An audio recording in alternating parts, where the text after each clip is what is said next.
Get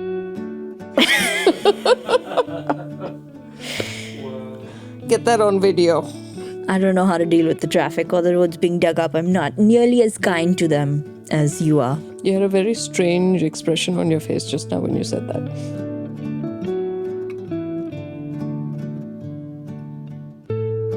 Hi, Dr. Sushma. Thank you for being here and for willing to share your story with us. I struggle sometimes with introductions because I don't like giving people a couple of words. Usually doesn't encompass them as a people. But among other things, like being a psychologist and opening and founding the Yash Charitable Trust, you're also the primary caregiver for your daughter Aarti, who lives with autism. And I know that when Aarti was born, she had multiple health complications. And so I was just wondering if you could sort of paint us a picture. How old were you? Where were you? What was happening? Sure. So Aarti was born in 1986. I was close to 30 at the time, and had, in all, according to what the doctors back then used to say, had good health. When we went for our ninth month checkup, the doctor couldn't detect a heartbeat, and so I had an emergency C-section.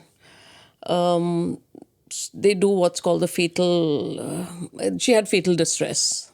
She was born 1.6 kilos at birth. I don't think she was ready for the world. She looked terrible, and she looked really distressed, generally. Again, there was at that particular hospital, there was no neonatal unit. And so she was put in an incubator for 2 weeks. And that's how the first, she sort of came into the world, just not ready for it, in my view. And I wasn't ready for, what subsequently happened, which was she had a hole in her heart. And so she used to get frequent upper respiratory tract infections, apart from being very low birth weight. And what that did for her was it was difficult for her to latch. So breastfeeding her was an issue. I was engorged and just having a real hard time pumping and all of those things. So it was a kind of a vicious cycle for the first couple of months, for sure. And fortunately, I had my parents who support. And the Indian tradition, you go back to your mom's house. Thank God for that. So I was there, and we took turns. She didn't sleep. Aarti didn't sleep a lot. So we all took turns in just trying to sort of soothe her and calm her down and sort of help her get accustomed to the world around her. So the upper respiratory tract infections were very frequent. And the doctor suggested that we move out of Mumbai. She was born in Mumbai, to a drier climate. So we did that after a few years. But initially, there were a lot of antibiotics, a lot of just the other things. And she already had, one would presume, developmental delays. But the upper respiratory tract infection set her back further. And so her developmental delays were sort of heightened by all the physical difficulties that she had. By development delays, you mean when she would start walking or when she would start right. talking? So generally there's sort of sort of benchmarks that one would say children develop at. For example, the social smile.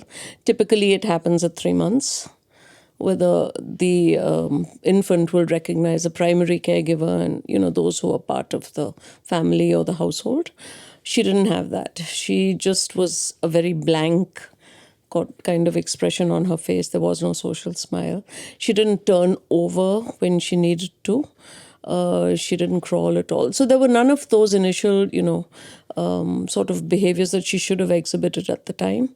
I knew that she was delayed, for sure. And then started physical therapy, occupational therapy, all of that very early on. Sorry, how early on can you start occupational therapy? 6 months. You can start it earlier too. She had to hold up her head, basically. So I used to carry her and take her by bus from Juhu, where we live, to Haji Ali. The children's hospital there was fairly well equipped in those days to, work with children that young and who also had some delays. And so she was getting OT and PT from around 6 months onwards. And that was by virtue. I have to say this because a lot of people say, "Oh, you're a psychologist, so you know." No, I know because I'm a mom, and it's just something that you want to intervene with as soon as possible. At least I did, and it was a mom in me that told me that we need to do something, about it. Yeah. Because I'm trying to, understand kind of what you were told, right, by doctors in terms of, okay, she has a hole in her heart. This is going to affect her in X, Y, Z ways. One of the things that you mentioned that kept happening were the respiratory infections.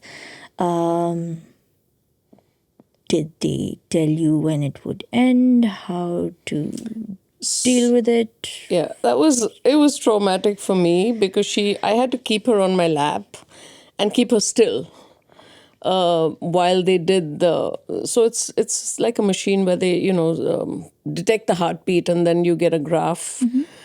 And she had to keep still to do that. And it was very difficult for her. And they tried to sedate her, which was very difficult for me to, take as well. So every couple of months, we had to go through this exercise. Now, fortunately, by the time she was about 4, it closed automatically. Which was great. We didn't have to do any surgical interventions. But it had still set her back further than what she might have been earlier.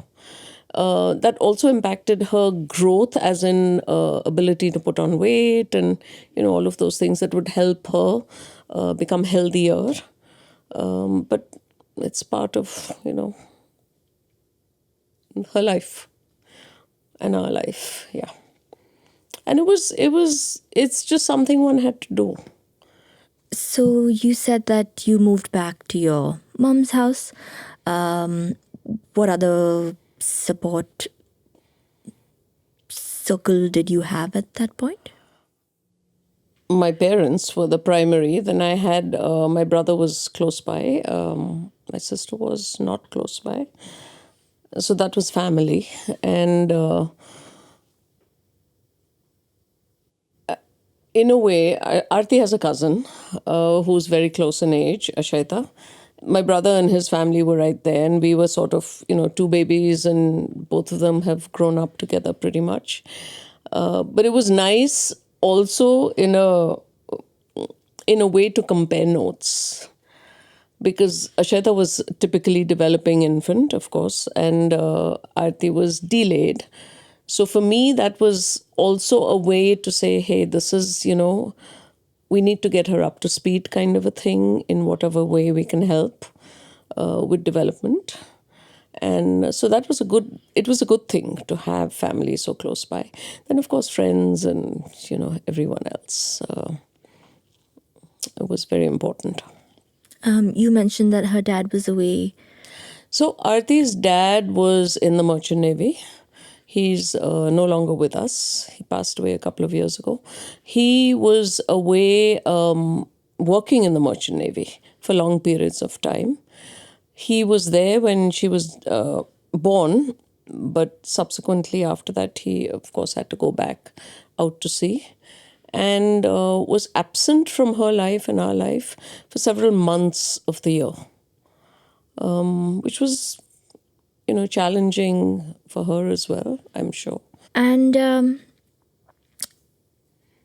I mean, it seems now that you're able to, maybe you were even back then, but,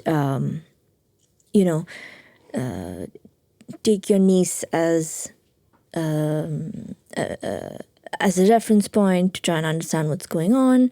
All of this sounds very rational. I was just wondering if you could tell us a little bit maybe about what you were feeling. Also, sometimes I may be a very rational person, but my mom may not, and like you said, we're an Indian family, everyone's living together. It's great in a sense because you have a lot of support and, everyone's there for you. Then it also means that everyone has their opinions on things. So can you tell us a little bit about that? So in those days, when children or when infants cried, you gave them medication for the colic. And it was something that was traditionally done, but that the doctors didn't recommend. And so that became, a bone of contention between parents and myself. Doctors didn't want her massaged. My mom and dad were both of the opinion that she needs a massage. And so again, follow the doctor. But that's true even now, is whether one follows the doctor or follows, what's tradition. So those kinds of things always caused a little bit of conflict. But at the end of the day, it was more about, so is she developing? Is she, getting her health in order? Is she... that kind of thing. I got the staying with my parents, I got a lot of rest. Because we took turns because I had a C-section since it was an emergency. And so we took turns with, and everyone was tired, unfortunately. We didn't have a naming ceremony for almost 3 months, I want to say, because she was so unhealthy. So that got pushed back, and then, that special day got sort of relegated to the background. But that was okay. That was okay because it was important to get her healthy first. I didn't really... I was happy that she lived. So there was no... a lot of parents have when they have special children. It's like, why me? What have I done? Karma. And you'll hear stories like that as well. But it was never that. It was more about, okay, this is what we have. This is who she is. We're going to love her no matter what. And we accept and move on. So that feeling of grieving, and now when I consult with families, do often, say that we need to give ourselves permission to grieve. This is no fault of anybody's. And fortunately, we're from an educated family where nobody was blaming me for it. We needed to sort of move on together as a family. And I am very pragmatic by nature and look at more about, okay, what can I do? More than sort of immersing myself in the grief. And that's been sort of something that's borne good fruit, if I may say that. It's helped along the way. Because having a child, an infant, and then a child and a grown-up with autism is a challenge. Depending on how one looks at it. It is also a reason to question ourselves about who we are as people in terms of, because the autistic mind is so fascinating. Aarti's mind, it really fascinates me a lot of time. I mean, very often, and all the various people that I work with, because it's so different. The worldview is so different. So that really helped. I mean, being able to sort of say, okay, it's time to do what we can do to support her, to lead a quality of life that anyone would aspire to do. So that kind of helped. Yeah, because I feel like when you're in a firefighting position, sometimes it's easier to sort of go and do. And then when we slow down, we have time to wonder, think. You maybe had an idea in your mind as to what kind of life what your family would look like, what your relationship with your daughter, whomever she turns out to be, may look like. And while you have to take care of her physical health and all of those things, there's a lot to do. and to make sure that happens. At some point, that sort of settles, I would imagine, and you would have room for the other kinds of thoughts. And I was wondering if you had them and what they were. Life happens, and I believe that we have some level of control over what happens, but largely we don't. And when it happens, we just have to take it as it comes. And that's always been my sort of philosophy, if you will. But if we stand back, and I choose to do that, I step back a little bit, and I don't question, but I step back a little bit and look to the universe for answers, and they come. It happens. So my favorite thing to do is to walk on the beach and just ponder questions like you're mentioning. More in terms of, okay, so what is the trajectory for us right now? Where are we right now? What do I need to do, or what needs to happen? Those kinds of things. And the answers really come. And those work, or one attempts to make them work and move forward. And it's, I give myself a lot of permission to make mistakes. There's never a situation when, oh man, that was so. Yeah, there is a situation like, that's so dumb. Why did you do that? Often. Or, that situation, I didn't have to get angry, but I did. And I allow myself to do that and not condone it, because I'm a human, I'm a parent. There are challenges. There's always that question of, will she be okay after me? And yes, she will. But at the same time, when I have negative thoughts and negative emotions and stuff like that, it's okay. It's absolutely okay. And you move on. I reflect as to what was it? What was that precursor to the anger with her at times? What was the precursor to feeling negative about what she's doing? And try and, be more reflective about it as it happens. And allow myself to be okay. I'm not the perfect parent. I'm not. I'm not the perfect human being. But I am me. And I'm absolutely comfortable in that. How did you get there? Some of it had to do with the deep study of yoga. Okay. Some of it had to do with many months spent in the mountains, where you get a sense of the universe, larger sense of the universe, and where you realize how little you are. I think it's a combination of all of these things.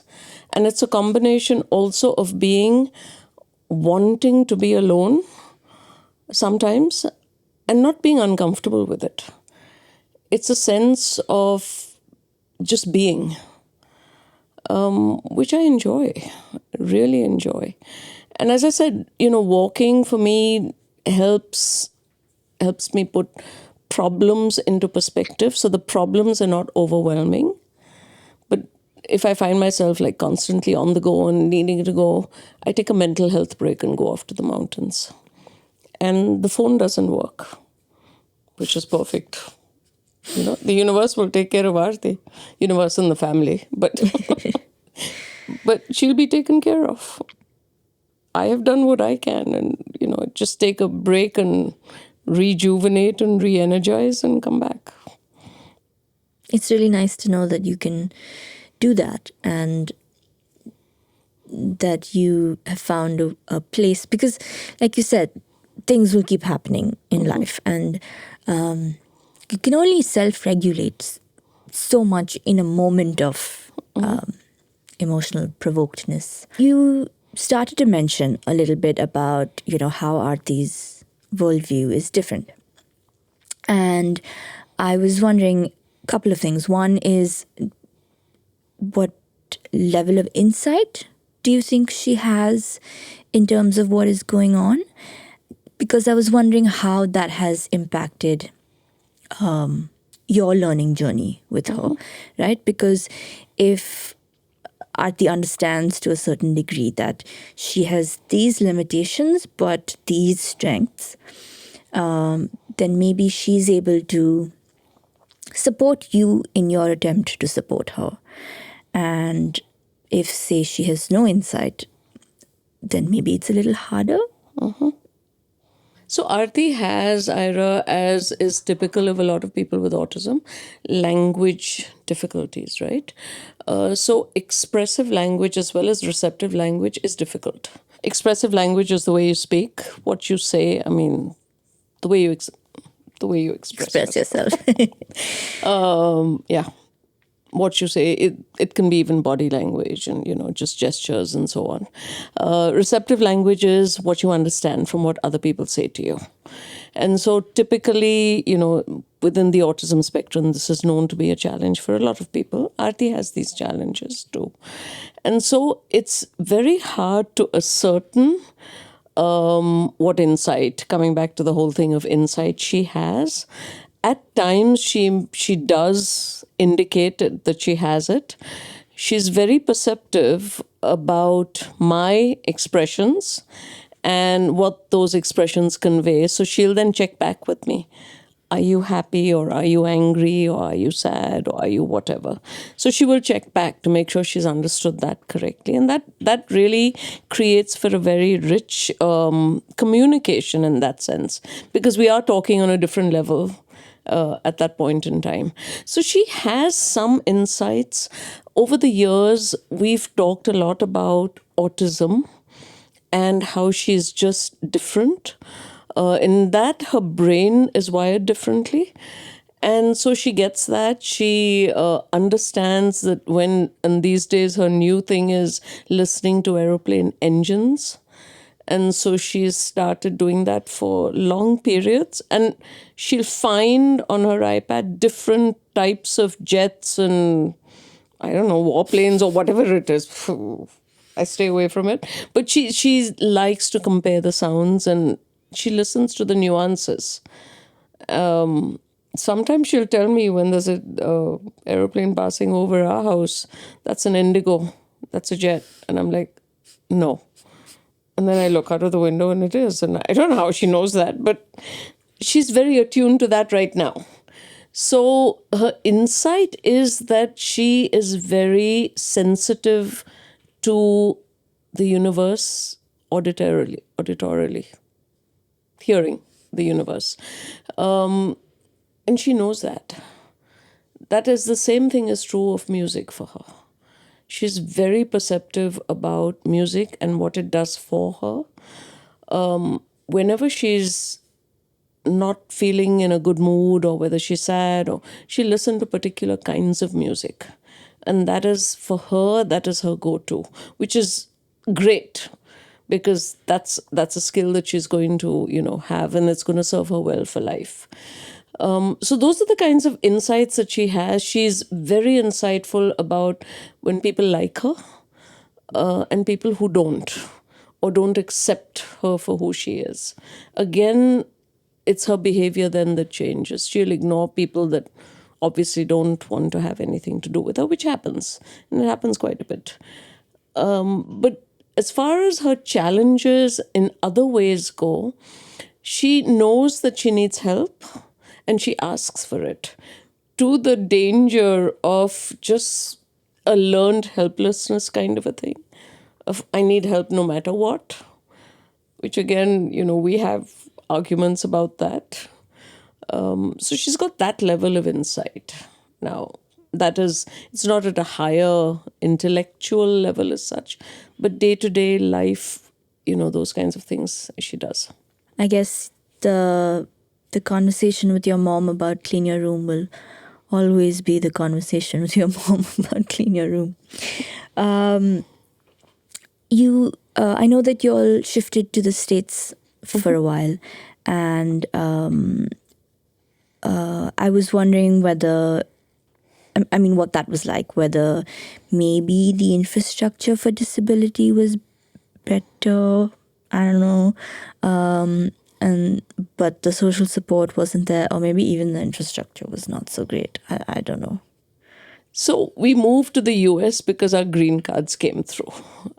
I was very happy here at the time. I didn't want to go at all. It was a fight in my mind, in my heart.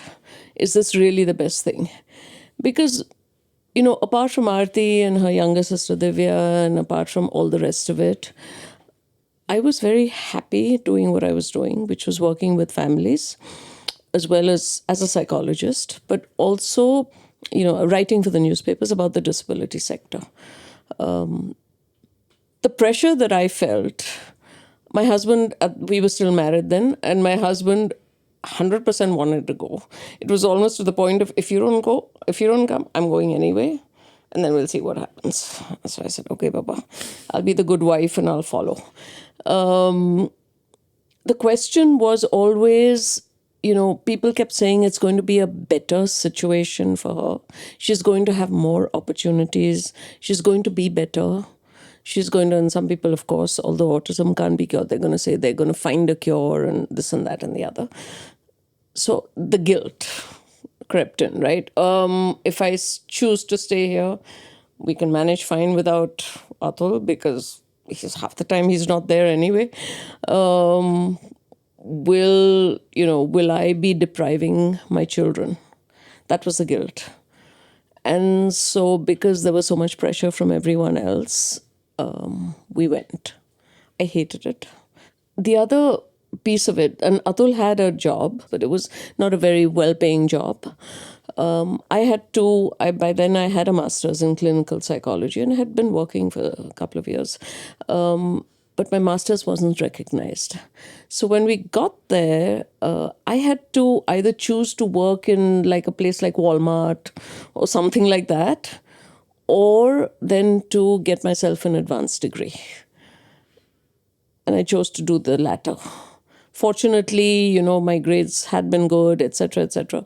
So I was able to get another degree and it was paid for by working on campus. I had to travel 100 miles every day from the house to the university, attend classes, and then work. So to get it paid for, because we didn't, there wasn't enough money for that as well as everything else. So that was, 2.5 years of doing that. And the children had to then go to school.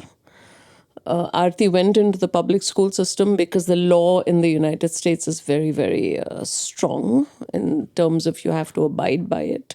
So she was able to get, she had to be enrolled in the public school system. And then she finally got a diagnosis of autism there. Prior to that, everyone in India, it wasn't very commonly identified back then. And so she was in this awful, disrespectful, terrible category of mental retardation, which is the worst possible thing one can call people. So anyway, she was in the public school system in a regular school with a special class where she had most of her academics. Divya had to go because she was just not ready for this cultural shift. We had to enroll her in a small private school. So she went there because the class sizes were small. And being a sibling of an older sister with autism has its own challenges. And so she was in those days, very, very shy, very reticent about talking, very bright, but just, very shy. And I traveled. And so all of this definitely was a challenge. And how did Aarti take that? She was very happy to be around people. So she got into, in fact, she was the first one amongst us to imbibe the accent. She was able to fit in very well, actually. But it was also, there was a lot of cultural differences even then. So school lunches were always a problem. Tetra packs of cold milk and things like that, which is part of school lunch. She's never had it in her life. Fruit was mandatory. She hates fruit. She hates squishy anything. So she had sensory challenges with that. Those kinds of things were frequent challenges for her. But she was in a public school and she needed to do what other kids were doing. And so we just let it be, dealt with it. It seems like, as things came up, there was a teaching, learning process for Aarti, and then I guess for you as well. I don't know. I'm wondering, considering she also has a younger sister, there's the whole dynamic of, I don't know, like stigma and what other people and other kids are saying, feeling protective, but not really fully understanding what's going on either because you're 10 yourself. What do you think was the most challenging part, and what do you think was the most helpful thing in those challenges? So if I had to think back and do things differently as the kids were growing up, one of the things that, and again, I mean, this is just the way it was, is siblings of kids, and Divya particularly, as being a sibling of an older sister with autism, she should have had more support. And I would have liked to have given her more support. Now, the challenge with that was, balancing out Aarti's needs, which are significant, and then what Divya needs, was then trying to spend time alone with Divya, without Aarti there, so that Divya gets a little bit more of the parent-child relationship, whatever, just special time. That's what I think, and also paying more attention to the sibling aspect of having a person with a disability in the family. I think that is something that one really needs to think about, and I would have probably done it a little differently if I think back. And, she's grown up fine. She's an independent young woman and brilliant, and I know she'll always be there for Aarti and all the rest of it. But thinking back, I think those must have been really difficult years for her. And I remember particular times. So my sister is in the US and has been there for several years. And oftentimes she used to take both of them home with her to spend a few days or weeks or something like that. And then she would enroll them in summer camp or whatever that was.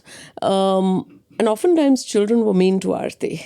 And that is something that Divya couldn't really tolerate. And I know there have been times when she's come home crying, saying, Aarti shouldn't be going there and you're not going to take her there. I'm not going to take her there. All that kind of thing. It was really hard for her.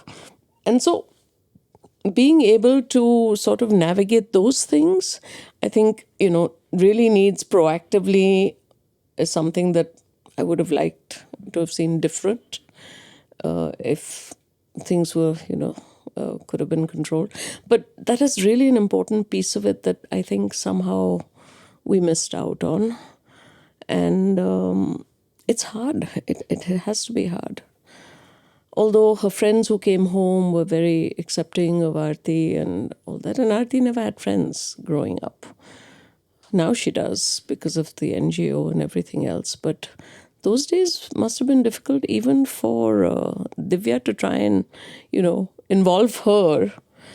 And of course, there was the pressure from me, like, Divya, take your sister with you, kind of a thing, which is not always the best thing. I mean, Divya needs time to herself. So finding that balance sometimes can be extremely tricky. And I made mistakes, and it's okay. Yeah, I'm wondering what your life looked like in all of this. Your friends and social life. Sure. So the move back has been great. It's been, and I wanted to say exciting, because there's a lot more that we can do now. There's a lot more quality of life for me as well as for Aarti. My quality of life being the only caregiver and, being the primary caregiver and having just that role and then my work role, it was a very poor quality of life. There was very little time for the me part of it. And you might have a question of why didn't you, you were divorced, reasonably good looking, why didn't you go out and date or whatever? There was this thing of guilt. It was always about, I can't leave her alone, and that has always been there. Now it's no longer there because there's so many support systems in place. over here. Because you mentioned earlier as well, right, that you were thinking, okay, how do I make sure that she'll be okay if I'm gone? I guess I'm wondering whether you can work towards that place. Sounds maybe not nice to say, but can a parent, can a primary caregiver of someone who struggles with autism, I know it's a spectrum, but autism, have a life beyond it? For the people who may be feeling in this moment that that seems to be all that they are doing, right? From what you've said, you've set up a system in which Aarti has some amount of support, and there is some amount of time where you can be like, my phone is on airplane mode, I'm going into the mountains, and I have a life. So at this point, what does care for Aarti look like, balanced out with care for yourself? What does that balance look like? So one of the things that has often been on our radar is this whole notion that death is a part of life. And from very early on, I've never shied away from taking Aarti to a funeral, or, somebody close to us has passed away, or we were in the US when my mother passed away, who Aarti was very, very close to. So we both cried on each other's shoulders and, just sort of held each other through that whole process. So she's very aware, I think, that this is going to be, in the normal scheme of things, this is what's going to happen. My mother's going to leave me.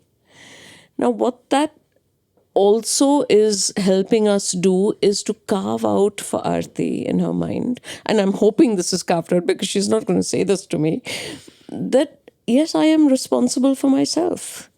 And yes, I'm a thinking, feeling adult, which she knows, and she knows she's respected. And I can be in charge of my life. And this is where I want her to be, and I think she's getting there. So she's a large part of her day-to-day life she does take charge of. Unfortunately, for example, she's on a keto diet because of her physical health, diabetes. But she's able to make choices within that keto realm. So these kinds of day-to-day things, so like on a Sunday, she has a friend who lives close by who plays the tabla, and she likes to bully him. So on a holiday, if we're not doing much, I say, Aarti, why don't you walk over, check out what Anand's doing? And she'll walk, she'll go there. She probably won't do anything very much. But again, it is, something that she enjoys or will be in charge of doing for herself. So like that, we're trying to get her along the way of, with support, the supports that she needs. It's like she doesn't have a clue about finances. She wants to see a movie. She doesn't know how much a movie ticket costs. Those kinds of things. But with the supports in place, trying to get her to take charge of herself and her choices and be comfortable in her own skin. And fortunately for her, because she has this intense passion for music and just the sounds of the universe, she's happy just, listening to those and doesn't necessarily need to be around somebody all the time. And that's such a wonderful place to be. So I'm in a very good place in terms of I have to do blah, blah, blah, blah. I have to make sure I have enough money. I have to make sure she has a roof over her head, that the support system knows, who Aarti is, and they love her to death. And they really do, whoever we have right now. Get all of these things in place. And, and when it's time, it's time. And I'm absolutely okay with that. The universe is going to take care of her. I believe that. I can't control everything. And accepting that, and accepting that I can't let Aarti's needs consume me, because then I'm not an adequate caregiver. If I'm going to be angry, frustrated, anxious, depressed, sad, blah, blah, blah, blah, blah, blah, I'm not an adequate person. I feel. I feel. I owe it to my daughter. My responsibility is to be the best parent I can be. I owe it to her to respect her because she's an adult. I'm not in charge of her life for the rest of her life. She is in charge of her life for the rest of her life. I just need to provide that support system so that she can do that and be the best version of herself that she can be. Is that the right way to do it? I don't know. I just know it's the most respectful way to do it, is to give her that unconditional love of who she is and allow her to be. So she's brought into my life, I think, patience for sure, because one needs a lot of it. But just seeing the larger, important aspects of life, which are about relationships, which is about kindness, which is about compassion, which is about humility. There's no pride. I mean, there's none of the ego. And I've learned that. Yes, I'd learned it from my study of yoga, and yes, I'd learned it from other experiences I've had. I've seen death very closely up, in my days in the mountains and so on. But I think that was the grounding kind of a thing. And having her in my life has brought it more into the forefront of, I can't have my ego is just not, coming in the way kind of a thing. So that realization is also with having her in my life. Yeah. This idea of giving her the respect of being an adult, and that's hard for people to do, even if the person doesn't necessarily have an intellectual disability. It's still hard sometimes to give anybody in any sense weaker than you the respect of a whole human person being. And I know that you've talked about things that Aarti's ended up teaching you about seeing the world differently. And I was wondering if you would be able to articulate for us what that means for you, in the sense you said her worldview is different. What does that mean? And what does it mean to give her the respect of a person, despite having a different worldview? Why is it difficult why is it hard for us to give someone who's different the respect of being a person? I think it's important. And I think me as a person, even growing up and then college, Xavier's College, and all the other experiences that I've garnered over life, accepting of diversity has been very critical from a very early age.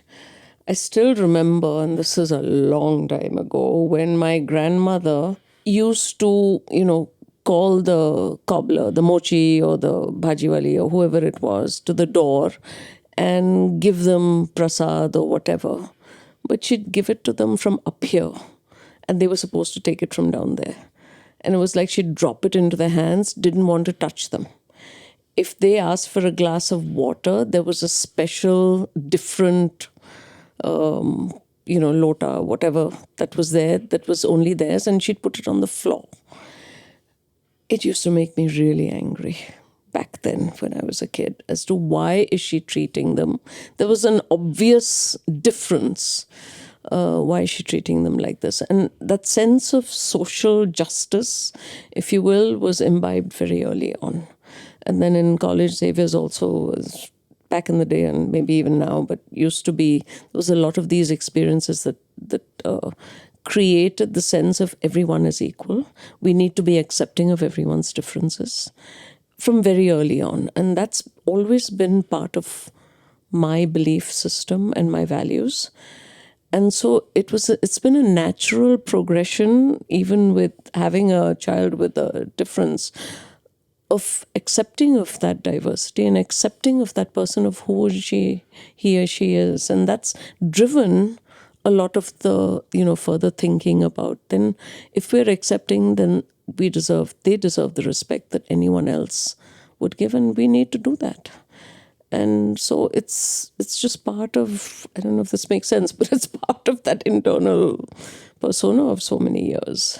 And that's the only way to be. There isn't room for putting someone down. There isn't room, in my life at least, for not being respectful of differences or a diverse viewpoint. It's okay, we can agree to disagree. That's fine. One of the things that I keep getting stuck on is, and I'm genuinely just wondering how this is meant to happen. I feel like I didn't have a lot of exposure to children and people with disabilities while I was growing up. And so I'm always a little bit worried that I don't want to be patronizing, but I don't want to be insensitive either. And I'm not entirely sure how I should be.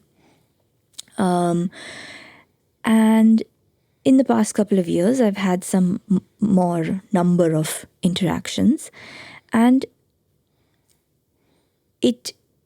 I cannot deny that it takes more effort from me to invest in forming a relationship with someone who has a disability, because they're different and I'm used to something else. And if I had to just look at myself, I'm barely able to keep the 5 friends that I have, because I am doing so many, or trying to do so many things with my life, that I'm just about being able to invest in the relationships that I already have. And if you asked me to go out there and make friends with more people, and if those people had an intellectual disability, and it would take me that much longer to get to know them. I can't tell you respect this person because you should respect people. When you get to know someone, I mean, you can give a standard level of respect to every human being, but to form a genuine connection with someone and a relationship with someone, whether they have a disorder or not, disability or not, you have to put in some amount and get some amount.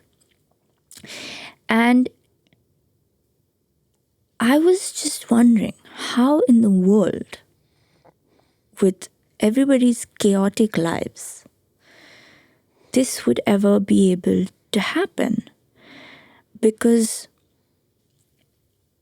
how will I find love? And how will I find close friends? Do I only make friends with people who also have a disability?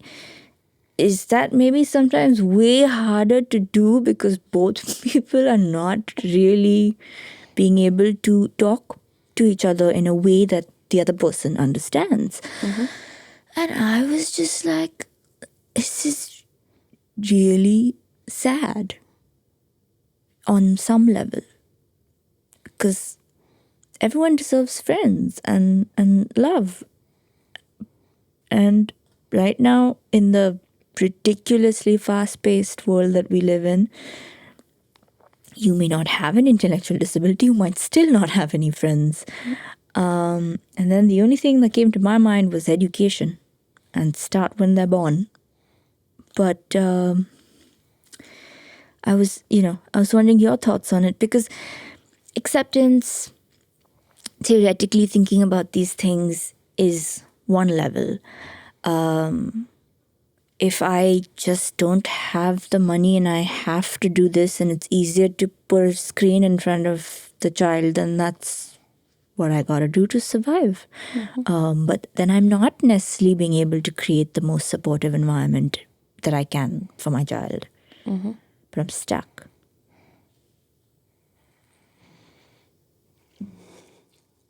being around a lot of people with disabilities, for me, has been eye-opening in how limited I am. Because there's this unconditional love from a lot of the people that we work with, for example. It's just there. It's just there. I mean, I walk into a training center and there's like, you look tired today. Would you like a cup of tea? Or I haven't said anything, but it's like, it's just that perception of, I think we as neurotypicals just have to take the time to stand back and just listen and watch and open our arms to see, what the possibilities are. There are times when Aarti, and, people have to get to know her, but there are times when people say, oh, I haven't seen her in so long, I really miss her, kind of a thing. And Aarti, likewise, I really miss so-and-so. I said, well, then WhatsApp them. Your spellings might not be the greatest, but you can certainly get your message across. So I think you're right about the fast-paced, crazy existence that we have, but we've created it. Do we have to do all the time? That's a question we have to ask ourselves. Can we just let go and just be? Another question that we have to really... And I'll tell you, honestly, it's not only Aarti. There are several people that I know right now who are just happy being.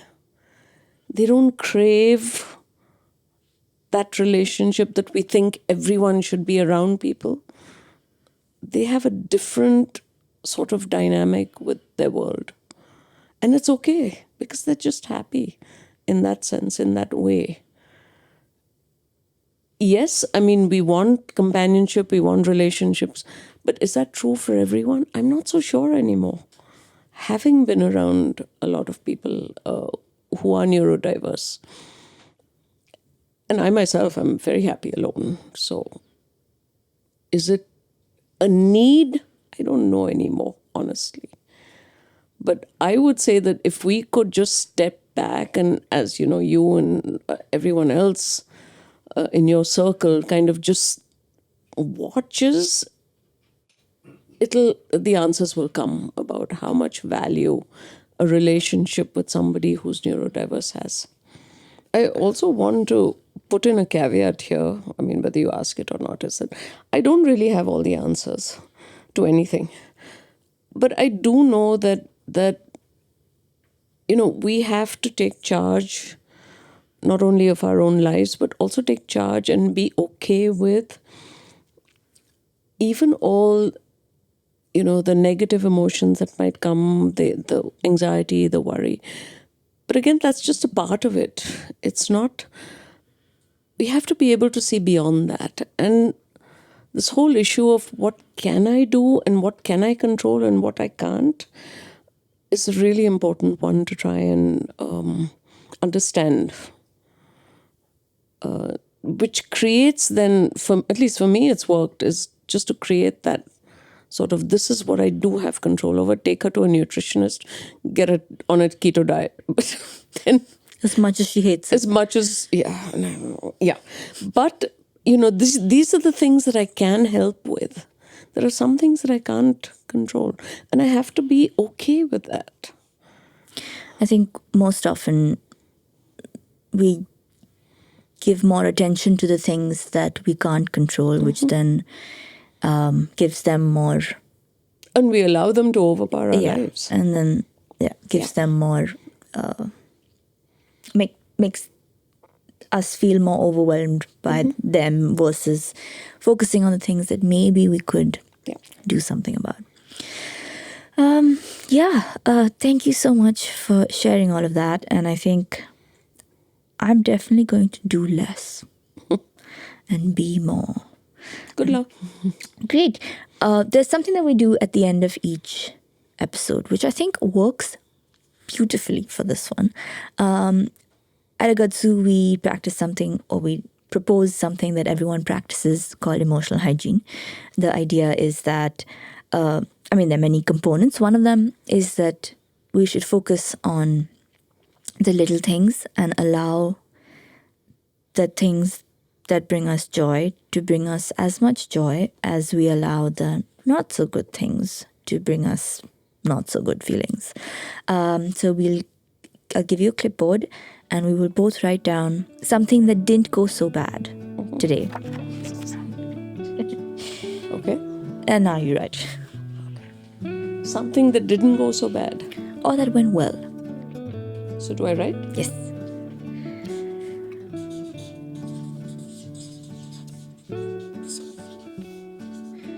My telephone earrings and vada pav.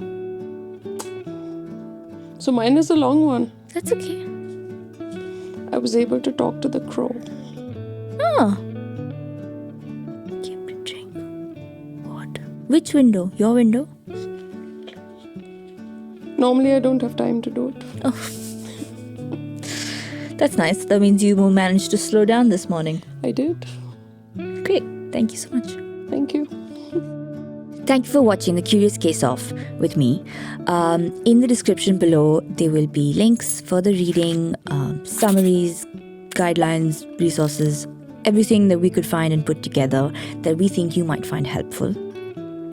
Just to reiterate that everything that is said in the episode as well as in the resources below should not be used to self-diagnose. If you have any questions or queries, please reach out to a mental health professional who is qualified. And if you like the episode, then like, share and subscribe to Agatsu Foundation, our YouTube channel.